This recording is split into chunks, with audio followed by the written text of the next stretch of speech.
Back in 1978, a company called Perkin-Elmer was building a key part of the Hubble Space Telescope, a giant mirror that would let us see deep into space. To support the intricate production process of the mirror, Perkin-Elmer hired an expert named Roderick Scott, a retired optical designer who was asked to return to Perkin-Elmer as a consultant and advise on the mirror project. Despite Scott's expertise, members of the project team rarely consulted him. Instead, they avoided him as much as they could. Whenever Scott knocked on the door of the mirror polishing room, the technicians would say, "Hey, Rod is out there. Don't let him in. Turn up the radio."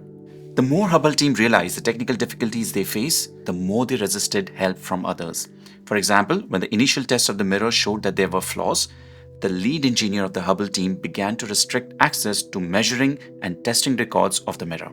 Years later, when the telescope was launched into space, it had a huge problem. The mirror was made wrong, and it could have been corrected if the expert, Roderick Scott, would have been allowed to help. So why didn't they ask? That's a question a researcher named Fiona Lee wanted to answer by finding out when people ask for help and when they don't. Hence, she set up an experiment. In one study, 153 college students were asked to pretend that they were working in a company, tasked with reducing their staff. The students were divided into two parts, the doers and the partners. Each doer got some information about the company and had to solve problems on their own, but they could pass notes to their partners if they wanted help. The twist, their partners were secretly a part of the experiment. Fiona changed a few things to see how this affects the participants while asking for help. First was status changes. Some doers were told they were superior to their partners, others the assistants, and some were equal to their partners. Second was work style rules. Some were told only the best individual between the doer and the partner will win a reward, like a race. Others were told both will win if they do well together, like a team. And third was gender. She looked at whether men and women behaved differently in any way. So, what happened and what was the outcome? Only 1 out of 3 people asked for help even when they were stuck. People most likely asked for help from equals, not from someone more powerful or less powerful than them. Men asked for help only when it was a team game, not when it was an individual competition. And women asked for help whether it was a team or not. Fiona wanted to see if the same thing happens in the real world. So she went to a hospital where the doctors and nurses were learning to use a new computer system. What did she find? People were still willing to ask for help from equals, like nurses asking nurses and doctors asking doctors.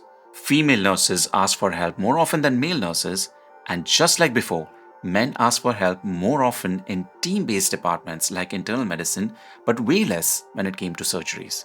And women's help seeking did not change basis on the departments. So what did Fiona learn? 1.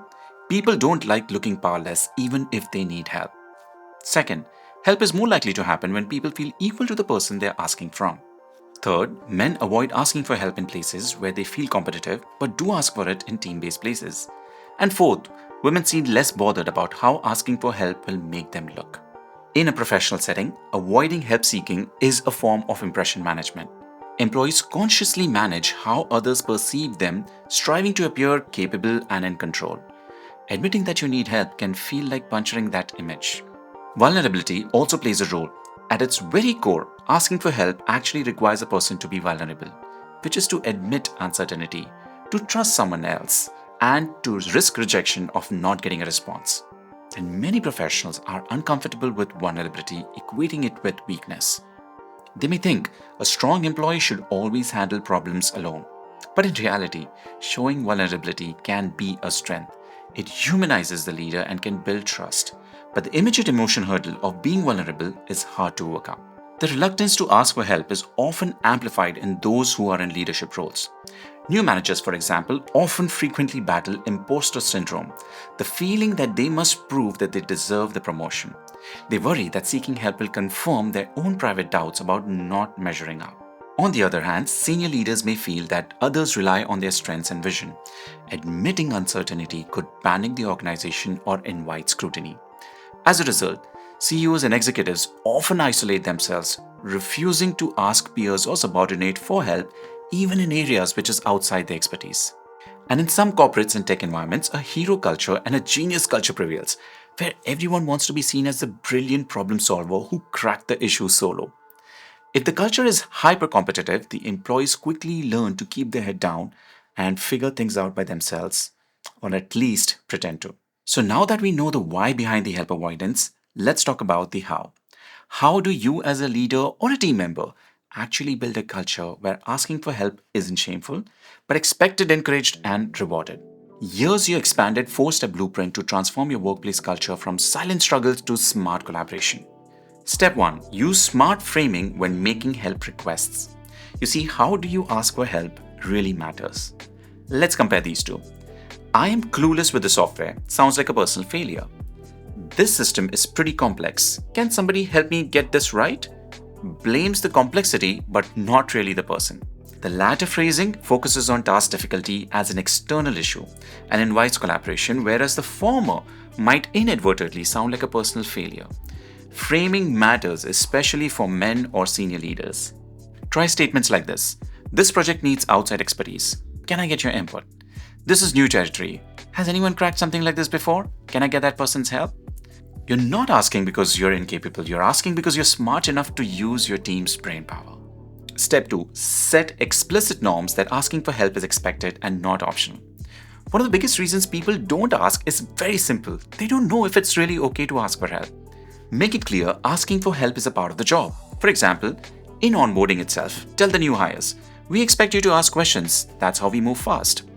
In team norms or in smaller meetings, add rules like don't suffer in silence for more than 10 minutes. Ask your question. Ask within the 2 hours of being stuck, and that's the rule. When you say things like nobody here is expecting you to know everything, but everyone is expecting you to walk away from here with clarity and not feeling lost, that is leadership. You remove the shame. You make help seeking very, very normal. Step 3. Refrain help seeking as intelligence, not as weakness. A Harvard study found that people who ask for advice are perceived more competent, not less. Why? Because they show self-awareness and a desire to improve. So shift the inner dialogue in your mind from I should already know this to I want to do this right, hence I will ask. And this goes beyond you. Help your team reframe asking too. Next time someone is saying something like, sorry, this is a dumb question, but I want to ask, stop them.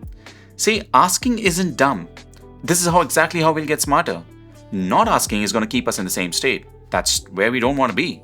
And step 4, model vulnerability and humility at the top. People mirror what leaders normalize. So if you never admit when you are unsure or never ask for inputs, neither will your team. Start saying things like, I could use some advice on this client pitch. Anyone knows a better way to do this thing? Or, I'm not familiar with this tool. Can someone walk me through this?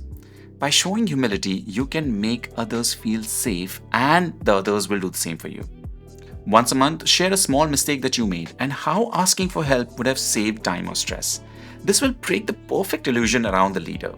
So to sum it up, culture shifts like asking for help don't happen by accident. They happen when you are intentional and when you decide, here, asking for help is how I'm going to get better. So start now.